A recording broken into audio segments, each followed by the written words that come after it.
Hi friends, and welcome to a book haul. I'm really excited to talk about some of the books that I've bought the last couple of months. I think I haven't done a book haul since September, but I have done pretty good. I haven't bought too many things, which is good for my shelves and my bank account. We're going to start off with my special editions because I don't have a lot of those.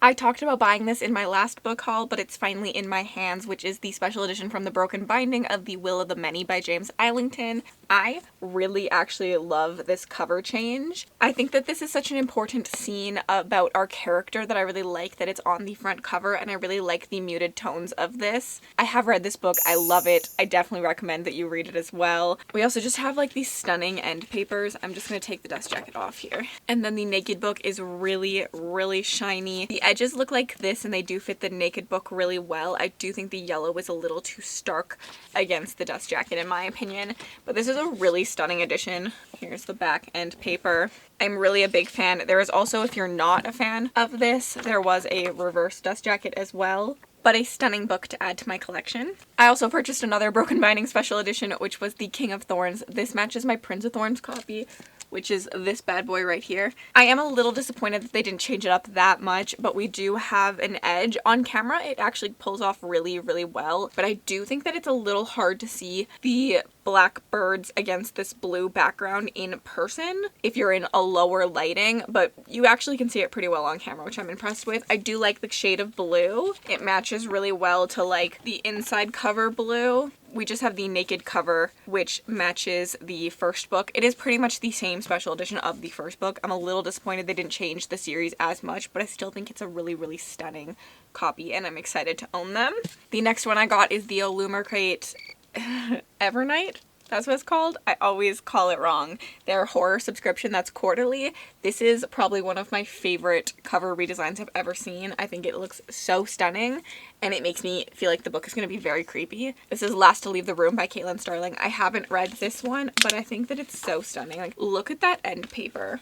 And then this is the naked book. There is nothing on the back, which I kind of wish there was. I feel like the Broken Binding really impresses me with their naked book. I would have liked to see Illumicrate do a little bit more with the back. And then here's the edge of the book. I normally like to tell you a little bit about my books when I buy them. However, I just don't know much about this one since I got it in a subscription box. I didn't like pick this one out myself, so I won't be telling you anything about this one. And the other two were ones I've already read and talked about on my channel. Then I picked up Iron Flame. I actually do have two copies of this that I purchased, but I did not get the second one out of my shelf because it's in there snugly. This is the first edition that's black sprayed edge. You can see my tabs in here that I think look really cool. Iron Flame is the sequel to Fourth Wing. We all know what Fourth Wing is about. We follow our main character Violet, who is forced by her mother to become a dragon rider. Either she will pass the schooling and bond with a dragon, or she will die trying, and we watch her do that. It's a fantasy romance. There is an enemies to lovers. I would say more like rivals to lovers, but I think enemies to lovers is just a broader term, and the animal companions are some of my favorite. Book 2 didn't smash it out of the water the way Book 1 did, but I still think that it was setting up a lot of cool plot that will come to be in the series,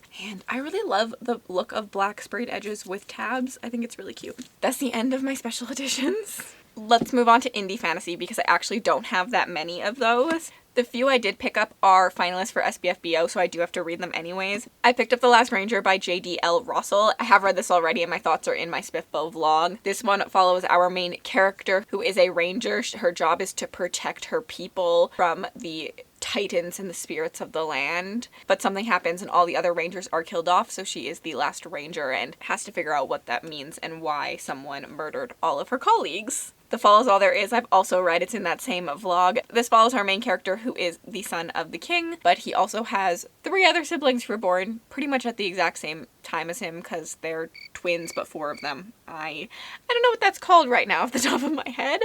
And when the king dies, the line of succession is a little bit blurry because they were all born at the same time and he is called home, and there is a lot of family rivalry and dynamics that happens within the story. And then we have the Wickwire Watch, which my vlog is not quite out yet, so you'll have to wait for my final thoughts on this one. We're following our main character who finds out that dark spirits are after him, and when a group offers him safe rescue from the dark spirits, he has to jump on that chance of safety. However, he realizes that not all is what it seems with this group, but also with what the world has been telling people about that group. Those are the couple indie fantasies I've bought. Let's look at let's do indie fantasy romance. I actually only have two of those in front of me. The first one is Slaying the Shadow Prince by Helen Schuer. This is in the same series as Slaying the Vampire Conqueror, but these are all standalones written by different authors, but they follow the same premise, mortal enemies to monster lovers. I think that that is such a fun way to write a series and have people be able to try different authors, because I would not have known about a lot of these authors without having known about Carissa Broadbent and wanting to read this. So now I want to read all the rest of this standalone series, and Helen Schuer is the first one that I have. We're following our main character whose family was killed by shadow wraiths, and then she wants to get revenge by killing them all. Then insert our love interest who has a deadly secret. He's actually half shadow wraith, and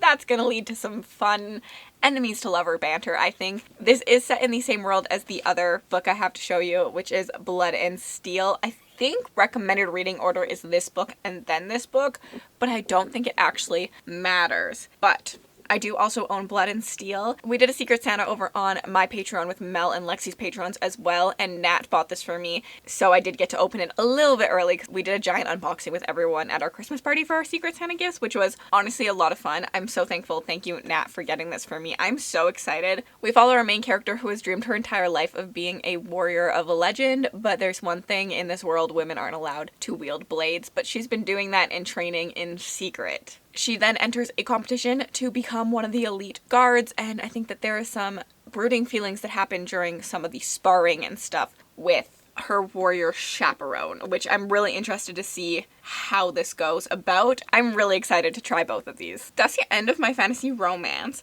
but I think that this is a good way to lead into fantasy because I am rehauling a certain fantasy, YA fantasy romance.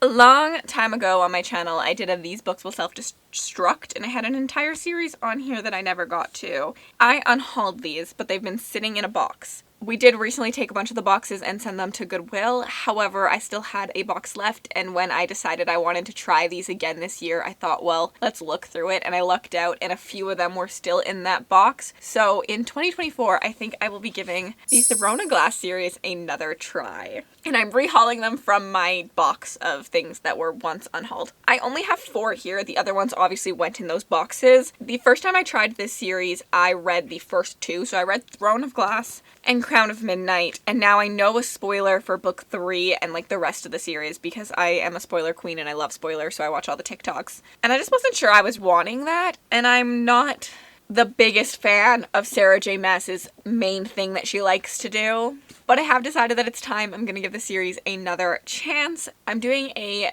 casual read along with my top 2 tiers in the new year for the Throne of Glass series, and I'm really excited. We're all just gonna be reading it at our own pace, but we have a Discord to chat about everything. So I am rehauling Crown of Midnight, Queen of Shadows, Heir of Fire, and Tower of Dawn.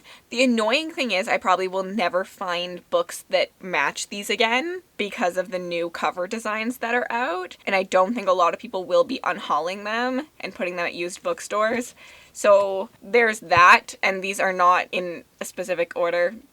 I think I'm missing book 5. I think I have 2, 3, 4, and 6 here. I could be wrong, but I'm rehauling these for the time being. Next up we have Griever's Blood, which is the sequel to Combat Codes. Orbit was kind enough to send me a finished copy of this one as I loved Combat Codes, and I'm so excited to get to book 2. This follows our main character who ends up going to a combat school to become a griever. And in this world, grievers fight for society to get things. They essentially, all the nations just put people in a boxing ring and they fight it out, and whoever wins, that nation gets whatever they put on the line. So if they want a new territory, that's how they like work that out, which I thought was really cool. I thought there were some really interesting elements to the story, and I cannot wait to see what happens in book 2. I also picked up book 2 and 3 in the Chronicles of the Unhewn Throne. This was late September when I did this after I read Emperor's Blades, and I loved it so much. I obviously had to get my hands on these. In this story, the Emperor is dead and his 3 siblings have to figure out why someone murdered him and kind of just figure out the paths their dad has put them on. I really, really liked this story. I thought it was really interesting. It's definitely going down as one of my favorite trilogies. I have read and completed it since then,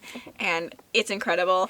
I also then did pick up Skullsworn, which is the standalone within this world, and The Empire's Rune, which is the start of the sequel series that happens after these. I'm really excited to get to this one. I can't wait. It's gonna be so good. And then at Value Village, I found some used books one day. This is Dragon Wing Volume 1 of Deathgate's Cycle. I actually own books 2 and 3 in hardcover, but I had not been able to find book 1, and I figured if I ever wanted to just try this right away, I would need Volume 1 in order to do that. I don't really know anything about this besides that it's like a classic fantasy tale, and I have been trying to at least try some of the classics. Whether I like them or not is a different story, but I've been trying to try them. So picking up a used book of it is a good way. In similar matter, the Dragon Prince series by Melanie Ron. This is a dragon story that I've been interested in reading, and so I picked them up again used. They've been on many Dragon TBRs over the years. Last but not least, let's get into my horror books. I of course picked up The Nestlings when it came out. I loved this book. This is incredible. If you haven't read Nat Cassidy yet, you really should, because Mary and The Nestlings are both really good. This is Rosemary's Babies meets Salem's Lot, and I feel like that's all I need to tell you about it. We're following our main characters who have not had the best life at the moment, and they feel like they get their lucky break at a new apartment that is given to them in the free lottery system. And not all is what it seems at this apartment. Things have gotten worse since we last spoke by Eric LaRocca. I don't really know what this is about, but I just wanted to try Eric LaRocca, so I picked one, I bought it. I now own this to try. A Head Full of Ghosts by Paul Tremblay. Similar circumstance. I wanted to try Paul Tremblay, and my friends suggested 2 of them, so I just picked one of them to try, and I went with Head Full of Ghosts. And then the last book I need to haul is Black Sheep by Rachel Harrison. We're following our main character who has left a cult, which means that no one has talked to her for years, but she gets a mysterious invitation in the mail inviting her back to her childhood best friend and high school sweetheart's wedding.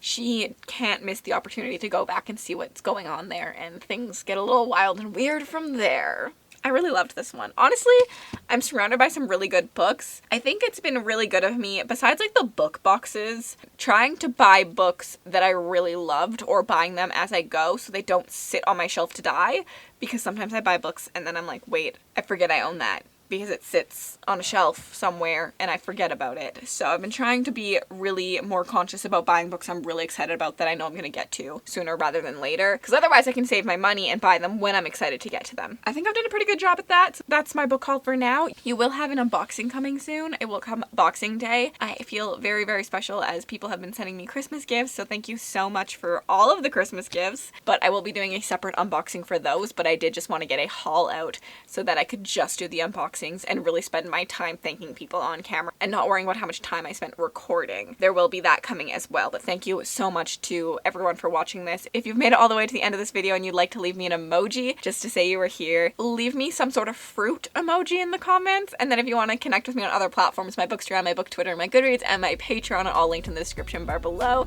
Have yourselves an absolutely remarkable day.